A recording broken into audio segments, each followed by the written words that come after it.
This episode of the podcast is brought to you by Hormones, a women's wellness summit. Hey, guess who's on the show today? That's right, it's our good friend Bridgit Danner, the creator of that Hormones Summit. We're extremely excited about this event and to help Bridgit get the word out because she's connecting you with over 30 world-renowned experts in the field of women's health and hormones. She's done an amazing job. It's great info, and more importantly, she's really put a lot of thought into giving you practical guidance so you can implement that information. So just go to hormoneevent.com to learn more and register for free. You don't have to accept declining health, constant fatigue, and a roller coaster of depression and anxiety. Instead, educate yourself about your hormones. Go to hormoneevent.com to save your seat and receive valuable bonuses for free right now. That's hormoneevent.com. We're also brought to you by The Truth About Cancer. Okay, so look, if you listen to episode 3 of this podcast, you know that I recently lost my mom to this horrible disease. It's still, it's been almost a month already. In a lot of ways, it doesn't seem real. It's still hard to believe that I can't walk into their house and see her. It's rough. It feels strange to be talking about this, but I feel like I have to because I think it can help people to be open about it, and I think we have some information here that can potentially save someone's life. Look, here's the God's honest truth. Right after she got her diagnosis, we were sitting in the hospital waiting for her to, come back from another test. And I was on my phone trying to figure out, what to do next, how I can help her beat this thing. And the first resource, honestly, the first resource I looked at was The Truth About Cancer. The information in this documentary series is immense, and the powers that be are trying to suppress it. And I still have a tremendous amount of anger about that I need to work through. But the thing is, everything with my mom happened so fast, just too fast, and there wasn't time. And she was so far along that I guess there was really nothing we can do, and I'm trying to deal with that too. But here's what I'm going to ask. Don't wait until it's too late to get this information, okay? This series is going to be free to watch. All you have to do is sign up at cancertruthevent.com. There's a really powerful trailer there that you can watch. The creator of the event, Ty Bollinger, tells his story. He lost both of his parents, and obviously that resonates with me a lot. It's heartbreaking, but it's not hopeless because he's giving you information from over 100 experts and survivors all over the world, and I know this is going to save someone's life. I know it. So can you do that for me? Go to cancertruthevent.com and sign up for free, okay? Do that. And then let me know that you did because I want to make sure that you did it. I don't know. You can tell me on Facebook, just write a post saying I went to cancertruthevent.com and signed up and then tag me or tag Rebel Health Tribe. All right, so do that for me, and that would be great. Thanks. All right, on with the show. So like I said, today we are joined by Bridgit Danner. We talk a little bit about the event she has coming up, but not too much. We mainly talk about her life, her story. She's a really awesome, very real person, very genuine, funny, and honestly cares a lot about people. And I think that comes through in this conversation. So this is Mike and I talking to Bridgit Danner. Enjoy.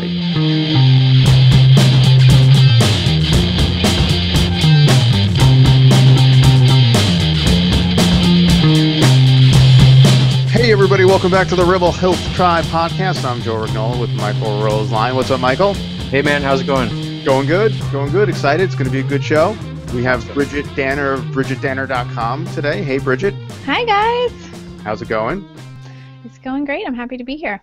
We're happy to have you. So you don't have any big plans coming up in the next few weeks? Nothing big going on or anything, do you? I'm just chilling over here.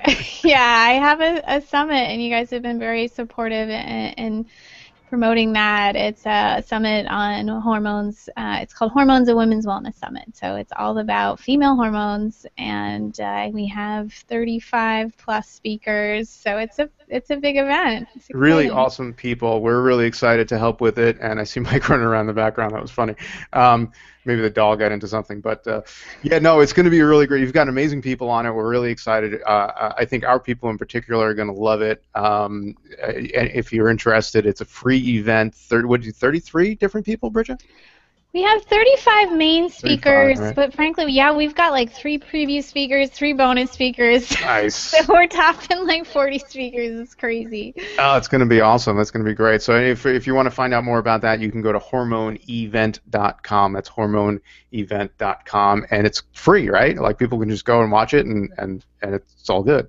It's free, and we're trying to make it really easy. Like, we're giving you a printable schedule, so you can it Oh, can that's a get good confusing idea. with some. Yeah, so you can really say, okay, well, I want to make sure I catch this lecture on this day or what have you. So we're trying to make it really easy. I'm also making a dictionary of hormone terms, so Ha! you want to reference that as you That's go. brilliant. I've never seen anything like that before. That's really cool. Yeah, yeah. I think I have an educator streak in me, and I'm like, I want people to really be able to Yeah. utilize this. That's great. I mean, that's really. It seems that's so practical. A lot of the summits we see is just like hours and hours and hours of information and not really some practical guidance to go along with it. So that sounds really great, and I think that's Yeah, I think, mention too, like after the event, we're doing a free implementation day, we're calling it. So, oh, there you go. See? I know, I'm sharing all my secrets. So, yeah, we're going to give some handouts where you can fill them in, and we're going to have a couple lectures on like blocks to like implementing and that kind of thing. So, Nice. yeah, you don't want to just like get overwhelmed and then like give up. So, just implementing, 5 new things could be a Hmm. huge game changer for you. That's tremendous. Wow, I didn't realize you were doing that. Those are awesome ideas. That's such a great idea. Yeah, very cool. So, Yeah. what was your motivation to put the event together? So this is actually my 3rd summit, but it's my first one that's like of a large scale. So I did Mhm. 2 small fertility ones a couple years ago, and kind of, part of it is just like I love the online space, and trying to move into the online space. I focus on women's health, and the biggest confusion in women's health is hormones. So Mhm. we're starting with hormones, and probably next year we'll do one on nutrition and kind of move forward from there. But yeah, it's just a free resource and ways for people to meet me and meet Mhm. lots of practitioners too, like some of your friends in the health tribe are speaking, and hopefully people will connect with a few practitioners that they like and get the support they need, because a lot of women are really suffering. Probably if you had a group of 100 women and you said, well, who's having some hormone challenges, I would say at least 90 would raise their hands. Mhm. It's a system that tends to go down with the stressors of modern life and toxins and all this. So it's a system that goes out first often, and women really just need some help in understanding and how to start adjusting their hormones. I love the video that you have on the registration page. It's super. Was that your idea? Because it's incredibly creative, and I've never seen anything like that before in Oh any yeah, kind of I'm summit. so psyched how that turned out. Yeah, I hired a local videographer, and a lot of ideas. It was total collaboration. Like, she was really great. She actually asked me about my mission and my history and kind of my vision for the video, and then she kind of spliced in her own ideas, and we basically gathered up about 10 women. Some of them are my clients, some of them are my friends, some are her friends, and had them talk a little bit about their challenges and their victories within the hormone health world, and compile them all together. And yeah, and it's very sweet, and gives kind of the spirit of Hmm. women, I think. And so it's not like a gloom and doom Yeah, video. exactly. Thank you. You go to these other things, and it's just like one problem after another, after another, after another, and it's like overly dramatic, and it's You're all gonna die unless you click this button. right. Exactly. Exactly. Yeah, I wanted to give hope, and like our principles at Women's Wellness Collaborative are education, community, and implementation. So I wanted to just kind of convey that, and especially the community part comes across, because online it's so miraculous, especially with a bigger event. You get people from Africa and from Europe and from South America, and we all have things in common as women. We have a very shared experience no matter where we live. Hmm. Yeah, if for no other reason, go over to hormoneevent.com and watch the video just to be inspired Just and watch the video. and giggle a little bit. It's really good. But you've got great people. Jolene Brighton, one of our regulars, Stephanie Granke, who we've interviewed, and Magdalena. I'm not going to try and say her last name. We've interviewed, and all really, really great people. So definitely go check that out. That's hormoneevent.com. So, all right, Bridgit, we want to talk about you a little bit. What was you are Chinese medicine practitioner? Is that correct? Yeah, that was my first training. I graduated in 2003. Okay. Was that what was that sort of your did you know early in life that you wanted to sort of go down this path of natural health, or did you have another career before jumping into this? I mean, I did some things before this, but I wasn't always interested in health necessarily. Like, I wasn't like a kid who always wanted to be a doctor or something. I wanted to be a veterinarian because, like most kids do at some point. Sure. But yeah, actually, I was very sensitive about environmental issues from a young age, and I wanted to do. I studied art in college because people tell you, "Oh, do something you like." So I studied art. What kind of art? I was studio art, so I did painting, drawing, and printmaking. Oh, cool. I had studied Spanish quite a bit too, and so yeah, I mean, I was doing it, but like you said earlier about being practical, I'm a Virgo. I'm pretty practical, and I was like, I want to make a difference in the world. I want to do something that is tangible, and I was interested in the environment quite a bit, and was kind of bouncing around, like figuring out what to do. I thought about studying like environmental science, but I was taking a personal interest in nutrition and cooking and herbs, and reading some texts on Chinese medicine. Pre-internet, pre-internet being really dominant. You mean actual books? You read books? Actual books, like from an actual bookstore. And yeah, it just sort of kind of came together. My dad's actually an environmental lawyer, and he's like, there's enough people in this field. You should do that Chinese medicine thing. So kind of a roundabout way, I got into it. Sure. And then just got totally immersed and really loved that training. Mm-hmm. So it was sort of an offshoot of your passion for kind of environmental responsibility to go into like a more nutrition or holistic health approach. Yeah, because if you want to take good care of your health, you also have to be aware of taking good care of the planet, and you're making choices that benefit the planet. So originally I thought, someday I'll have a clinic and I'll we'll have classes about like environment or something. That never quite came to be.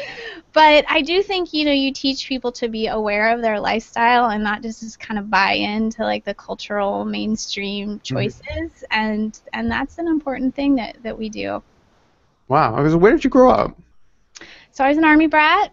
So yeah, bounced around a little bit? Yeah, I was born in Boston. I lived in Washington State, New York State, Massachusetts, Alaska, Virginia, Ohio. Yeah. Holy cow. Mexico. Now I live in Oregon. Okay. So where in New York did you live? I lived in West Point.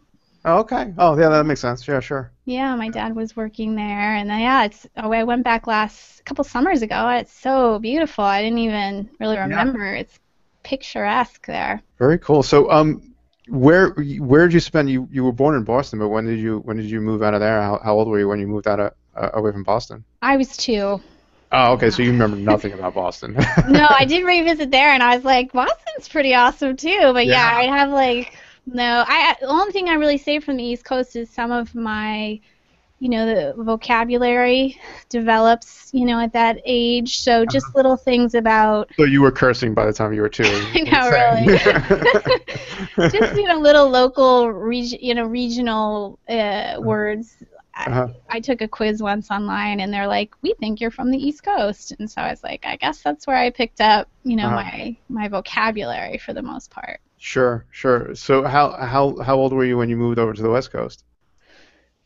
Let's see. So I lived in Washington State from like the age of 2 to 5 or something. So you went back and forth. Yeah, usually it's a few years each in the military, about 3 years. Yeah. So your dad was Army? My dad was in the Army. Mm-hmm. Okay. Yeah, somehow I still became a giant liberal. Yeah, well, I mean, he was an environmental attorney, though, right? You said? Yeah, my dad is not a meathead. He went to West Point. Uh-huh. He was an officer. He doesn't own a gun. He thinks pot should be legalized. So He's I mean, I think you could probably be in the army and clearly be liberal, right? Yeah, I'm actually thankful for the experience because I think it's easy to kind of generalize the military and think, Yeah. oh, well, it's a certain way, but it's not. There's a lot of intelligent people in the military who go in for good reasons, and Mhm. some of them get disillusioned too, but people are attracted to that kind of structure and Mhm. yeah. Yeah. When did you decide that you were going to be a huge lefty? Did you do you remember taking up a cause at some point uh, and whether it was environment or whatever?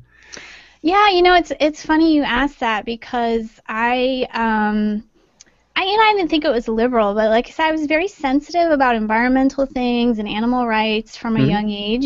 Just like I don't know, I don't know if it's any human would be or any child, but I was very touched by certain things if I'd see them on the news. And I remember like Greenpeace coming to our door, and I was probably like 11 or something, and I like Uh-huh. gave them $50 of my own Wow. money. And Wow. yeah, I got like the magazine and all that, and That's equivalent to about 10,000 of adult dollars.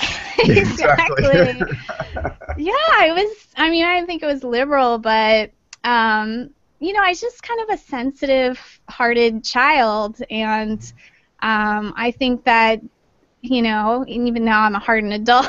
Like it's like, That I had sensitive the child is desire. probably still in there, though, right? Yeah, it's like I still have the desire to do good and make change, and we all find that in different ways.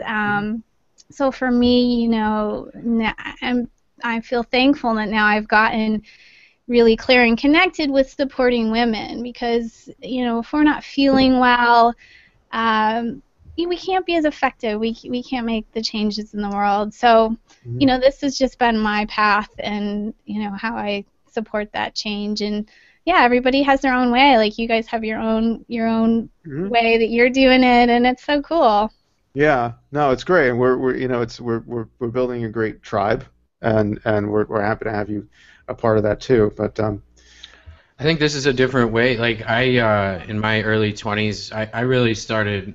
My bachelor's degree is in history and political science, so I was a teacher for a few years, and I really started reading a lot of, I'll call it realistic history versus stuff that were taught in like grade school and high school, and it kind of shattered my perceptions of what was real and what wasn't, and I got out of teaching for that reason, combined with the ridiculous nonsense standardized testing in politics that goes on in schools. But I used to be the person in the street, the protester with the black mask on, the person screaming at everybody they know from the rooftops, the person yelling at parties, the person like doing all this stuff because I just saw all these things that were wrong and I wanted everyone to see them and like care about it as much as I did.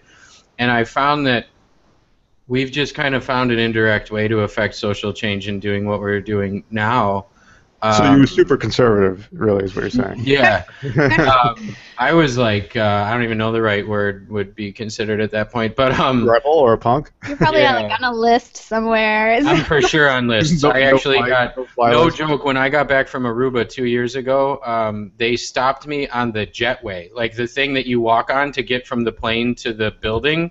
I didn't even make it to customs. They stopped me on the jetway and emptied out my whole bags, went through everything I owned, and asked me like 1,000 questions. They knew my name, where I'd stayed, who I was with, what I was doing when I was in Aruba. So yeah, I'm absolutely on a list. Oh my But God. which is fine. Screw their list. But I found that yeah, but it's different because I was trying to force people to feel like I felt and see what I saw, and now I don't do that anymore. And we share information, and it's not 95% of what we do isn't directly politically related in any way, but it's opening people up to looking inside themselves, being more present, having more awareness of their, environmental awareness is huge in the natural health, functional medicine community, and like it's just an indirect way to do it. And I think that I've had a much bigger impact this way. Nobody likes to be yelled at and told they're stupid. Right. And like some politician we won't mention. Yeah. But I think that it's, we're all on the same team, and we all want the same end goals, and we all just find our own path to do it. Right, exactly. I was actually really indoctrinated growing up, as a kid and sort of a young adult. I grew up in a very conservative area, and was actually, don't hurt me for saying this, I was actually in the Young Republicans Club for a while. Wow, I'm just picturing little Joe. Yeah, I had Did they get you like a little suit to wear? Yeah, I had the little red tie, of course. My little USA pin. It was crazy. Awesome. I look back at that and it's like I didn't even know what the hell I was doing or what I was talking about. I didn't know what I was doing till I was almost 30. So yeah, but at least you chose the right side. Yeah, but I didn't know what I was doing. I mean, I was, we all learn along the way, but we were fortunate to run into good teachers and have good people in front of us. Like her dad helped her out in finding her path, and it's good to have that. Like when, how old were you when you went to school for Chinese medicine? I was in my mid-20s, so I did bounce a bit for a few years. I actually volunteered in South America for a year, and I taught in Mexico Where for in a South bit. America? In Guyana. Wow. That is not the normal place where people go in South America. No. No one goes there unless they're doing a service project, usually. Yeah, that's pretty, I'll use the word rustic. Yes. Yeah, really rustic. It was definitely like formative year for me.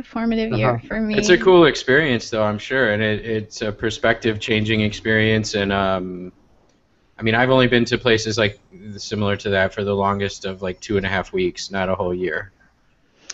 Yeah, I mean, I was pretty immersed. Like, it's just funny. I was telling my son last night. I always tell him a bedtime story, but it can be exhausting to make up a story every night. So I was like, let's just talk about something. I'm like, did you know I lived in South America? He's like, you lived in South America? I'm like, yeah. So I was telling him about it, and yeah, no car, no radio, no phone, intermittent electricity. So how long ago was this? Was this before you went to school?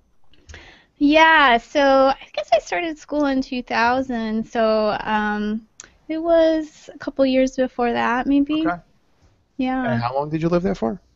For like exactly 1 year, like my visa time. Okay, got you. Wow. Yeah. So no intermittent electricity, no smartphone. No smartphone, no internet. Water quality was questionable. Yeah, and we're in a very rural environment, and it was eye-opening for me, especially as like a young, idealistic 20-something, right? Like, changing the world happens slowly, and I taught in the You school. lived you were in the village there, and what did you? A rice farming village, a very small village, and I volunteered in the school mostly, teaching English. They speak English, but their school system is not very strong, and the kids don't always go to school and that kind of a thing. A school with no electricity, no bathroom. Actually, the bathrooms were always out of order. There was some weird stuff. So really eye-opening to me, there was spousal abuse, there was alcoholism, there was, things that I had never really seen as a middle-class kid in the United States. There's a lot of sexism and racism. Well, a lot of sexism. I mean, as a woman, it was hard. Scary, I would imagine. Yeah, I mean, we were Americans, and they love Americans, so there was definitely still respect, but I had to be careful not to. I couldn't really just go hang out by myself in the country. That would have been a bad idea. So it was really eye-opening for me. It was, but really, good people, and I learned a lot. And I was young. I tried really hard to make differences. We actually did do some meetings around environmental stuff. Just a word of note to eat organic is like the pesticides and herbicides they can get there that we sell them aren't even approved here, but we buy back their rice, right? Oh, So wow. yeah, So you got to horrible. kind of see that firsthand. Yeah, horrible. People would tell stories about, they had a really primitive understanding of health, but they kind of knew, like, that, when you're spraying like a pesticide, you put this like backpack thing on and you spray with the handle, and it'd be leaking and getting on their skin and this kind of thing. Really, yeah, really bad exposure. Getting in their water supply, and then they don't have like filters or anything. So, so as we started to talk to some of them, we heard more stories about.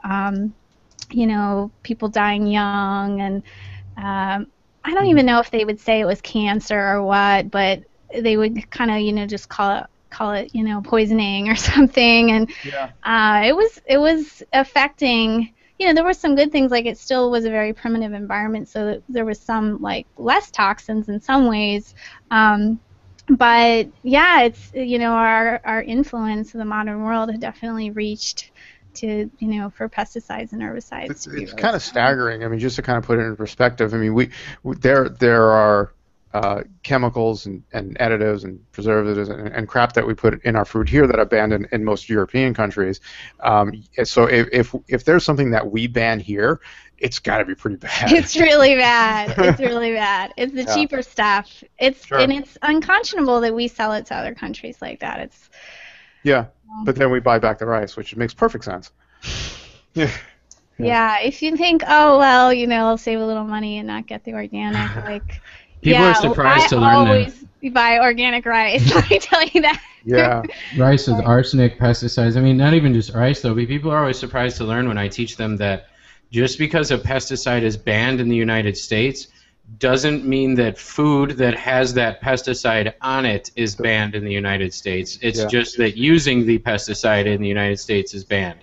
And that where do you think your raspberries in February come from? Or your, we want these fruits. Like I want to eat mangoes in January in Idaho. Well, those are not going to be coming from Idaho or anywhere in the United States in January. They're coming from somewhere else. And those pesticides are allowed in a lot of those places, and we import the foods and eat them. And people like DDT. So, yeah, that's always a shocker that when I teach people that, they're like, well, why don't they just ban the foods with the pesticides on it? I'm like, I don't know, ask them. Yeah, right. Yeah. Because we're not pissed off enough yet, I guess. Yeah, pretty much. Well, people don't know. People don't even realize it. Yeah. All right, sorry, rant over. Rant over. So you get back from South America, and did you kind of have a clear vision of what you wanted to do once you got back? I was starting to form that Chinese medicine idea. I actually lived with my brother in Mexico and taught English for a bit. Can't remember the entire sequence of all the events. And then I lived in Ohio. I think that's when I started applying for Chinese medicine school. I taught English as a second language. I kind of happened into teaching. And I like teaching, which is probably why I've kind of gone back to kind of teaching online. Then I think I had applied and I had gotten it all set up, and then I had my last hurrah. I went to Europe for a few months, and then I started school. Nice. And so you started with Chinese medicine. Did you what else did you study? Anything else? I mean, you obviously have a deep knowledge of nutrition and things like that too. Yeah, well, Chinese medicine, let me say, is 5 branches. So it's not just acupuncture, it's herbs and nutrition and like qigong and qi exercises, and like massage techniques. So learn different things. I got to study in China, which was pretty awesome. Oh, wow. And yeah, and then when I started practicing, you certainly still have to keep learning. Like you're just kind of thrown out there. And I learned a lot of massage. And then I guess maybe, let me see how many years into it, but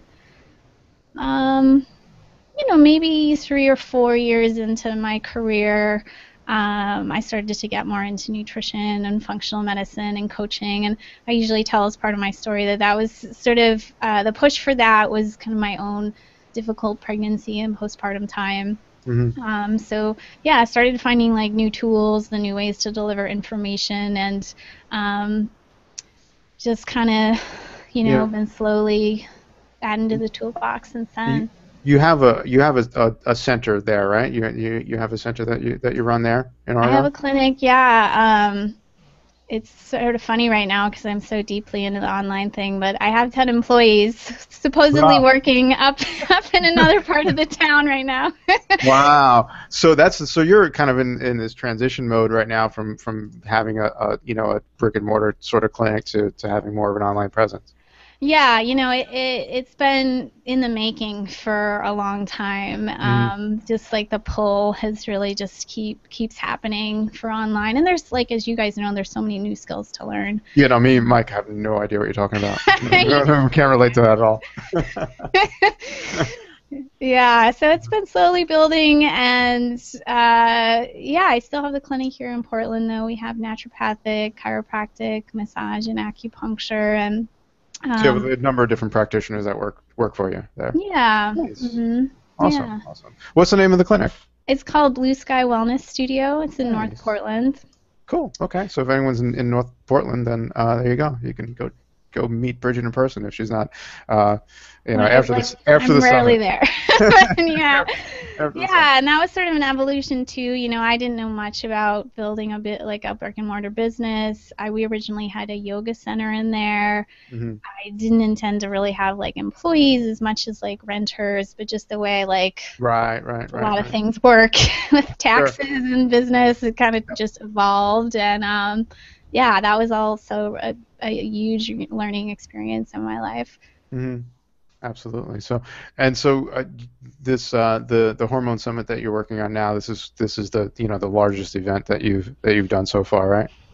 Yeah, I feel like this is kind of the coming out party where I'm really Yeah. hoping that my online business is solid now, because Yeah. before it was sort of like an expensive hobby to some extent. Yeah. Again, we can't relate to that at all. I hear you. The program I created, which formed the basis of our Primal 90 program that we launched a year ago, I created about 4 years ago, maybe, and I had no online business, no online marketing skills or knowledge. I had no connections. I didn't know anything. I just thought if I made this like really cool program that it would be really awesome, so tons of people would buy it. And I worked on it for like 4 months or 5 months, I think, and I sold like 7. And Yeah, I it's was like, hard. oh, this didn't work. And I'm like, but this thing is so good. Why aren't Yep. people buying it? And it's because I didn't know what the hell I was doing. And I didn't have an audience to sell it to. So it was like, the product doesn't create the audience, I learned. Right. Um, and I thought it would. I thought like rumor would spread. Yeah. Oh my God, did you Yeah, hear exactly. this guy made this awesome program? And then I'd have like so many phone calls and emails I couldn't handle it, and I'd be selling all these programs, and I'd change the world and educate and then I sold 7. Hmm. So But after, it's exploded since then. well, we've done well with it now, but I mean, I teamed up with you, and you were doing with marketing, and we had a big event around it, and we got a lot of people involved, and we did it the way that it goes, but I didn't know any of that stuff, and I got super discouraged and like angry and frustrated, and Hmm. felt like I'd wasted my time. But then that produced, what kicked off the ball rolling to what we ended up creating Right. based off it, Which is something we just decided to make it about 8 times larger and 8,000 times more because stressful. we like doing 8 more months of solid work. But But it was worth it. now it's awesome, and people Yeah. love it, helping lots of people. But like she said, she'd done 2 smaller events that weren't really big events, and then you learn the right Right, way you to do continue things. to You learn what doesn't work, and then You just take do what those. you've been doing, Bridget, which is just, reaching out to people and helping people and talking to people and, coming onto our webinars and reaching our audience and do the work. And it's going to be great. It's a phenomenal event. It's going to be awesome. Yeah, and I love networking. I love interviewing people. I think I'm kind of finding my thing. I think it can be challenging when, say, you're a clinician and you make a program and you just try to come up for air a little bit to try to like do a couple interviews and sell it. So I'm kind of switching into a little more mode like you guys. Like I'm not going to make a ton of programs myself. I'm just going to kind of, yeah, probably like you guys. I love finding people who have great information and need to get it out there. That's like so exciting for me, and I'm like, oh my gosh, I just found this person and nobody knows about them, and they're so good. That's my favorite thing about what we do. Is helping these people who need to be heard to get an audience. Yeah, it's a big service, and just like you talked about, like if you do have something you want to sell and you just have no idea how to get it out there, and you know it's tough and it can be disappointing, and you know even your 7 people is probably exciting to some extent, but you probably didn't make much of a living. I think it came out to about 4 cents an hour for the time that I spent working on the program. Oh, no. That's and I'm not even like being a smartass or exaggerating. I think that's that sounds about right. But it set the stage for something later. Like I just was ahead of when I needed to be. Like it just wasn't the right time for me to do that. And but I made connections via that. I did reach out to some people and got some people to do interviews with me to go with that program, and those people ended up helping me later on when we launched this. And some people heard us babbling about things and thought, hey, these guys need to be heard, and they shared our stuff, and that's how we got a bigger audience. And you know, we try to pay that forward a little bit, you know. And like one person that we like, Dr. Sachin Patel is someone that comes on our stuff that we share, and I saw him on Facebook, and he was posting these just mind-bogglingly inspirational quotes, and I was like, where do you get these quotes from? He's like, my head. And I said, wow, I need to get this guy out there. So we started, he was in our program, we interviewed him, and now Sachin is like, I've seen him on 3 summits, I've seen him on 6 podcasts, I've seen him like all over the place, and he's a great business person on his own. Like he was on his way up no matter what. We don't want to take full credit for it. We didn't like create him or anything. So Sachin, if you're listening, we still look to you for advice. Yeah, but exactly. He you know, it's fun to watch these people like pop up and to see our tribe like pop up on each other's podcasts and webinars and collaborate with each other, and that's what you're talking about. Like that's my favorite part about what we do too, and it's a lot of fun. And I think that there needs to be more collaboration in this industry and less like cutthroat, backstabbing competition nonsense. Yeah, you know, like my business name has changed to Women's Wellness Collaborative, kind of for that reason. You know, let's let the public who is seeking health information collaborate with each other. Let us mix with them. Let's like let all the practitioners like, you know, share, and there's different ways too. You know, there's some people who aren't on my summit but are on my podcast and they're really amazing, or contribute to blogs. So. Yeah, I mean, I think first and foremost, it's, you know, you're doing this, we're all doing this to help as many people as possible, and that's sort of the primary focus. And it's obvious with you and everything that you do, Bridget. Thanks. Sure. So, once again, the summit is hormoneevent.com, and like I said, it's going to be a great event. Just other people, Jen Whitman, Trudy Scott. Let's see. Jen Whitman's on there? Jen Whitman's on there. Yeah, we love Jen. She's awesome. Rachel Pontillo, Andrea Maxim. You know, those are all people our audience. Oh, Dan Kalish is on there. It's going to be an awesome. It's such a great lineup, and you've got a great event there. So, and it's free. It starts when? April 11th? April 11th, 2016. If you're finding this much later, so if you're finding it much later, probably it'll still be around. Yeah, it'll still be up, or you can still find the recordings, and we'll always be doing new stuff too. Awesome. So it goes from April 11th to the 18th. And we'll do some stuff before and after as well. So so if people are listening to this before the 11th, they go to, what do they get if they go to the website now? Yeah, so right away you get 3 lectures that we recorded in like high def in Portland. We did a cooking video and a couple other cool ones. And then you get the notes from those. And then we'll do some live webinars beforehand to just kind of get in the mood, so to speak. And those are on pelvic health and on like getting in the flow of your cycle. Awesome. Yeah, so if you're listening to this before, don't wait. You don't have to wait till the 11th. You can go there right now, hormoneevent.com, and get some free stuff right now. Great. Well, thanks, guys. Thank you, Bridget. I appreciate your time, and I appreciate you hanging out and sharing your story with us. Yeah, it was kind of fun. You don't always get to talk about those things, and it's that's actually, what we love about this podcast is we've gone off in some really weird and awesome directions with the folks. So we got to talk about your journey in South America, which probably never would have even known about without this.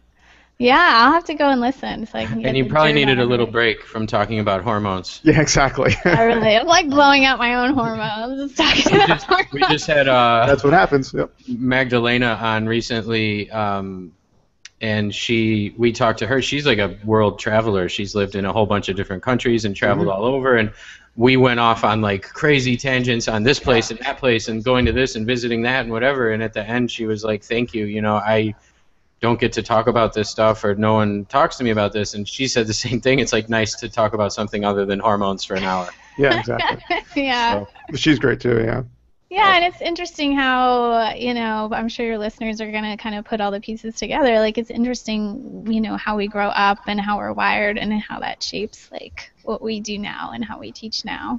Yeah, exactly. It started with you and most other people we talked to. It started with, our own health challenges and getting ourselves straight. So it's always good.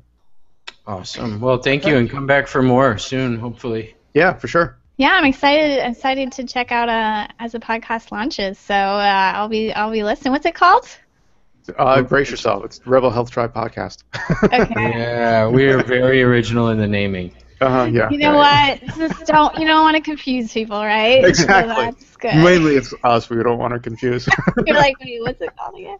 Yeah, we've got I'm launching a weekly blog too, and I've been debating what to call it, and I settled on Rebel Health Weekly, and he does a video series, Rebel Health Reports. So we're consistent.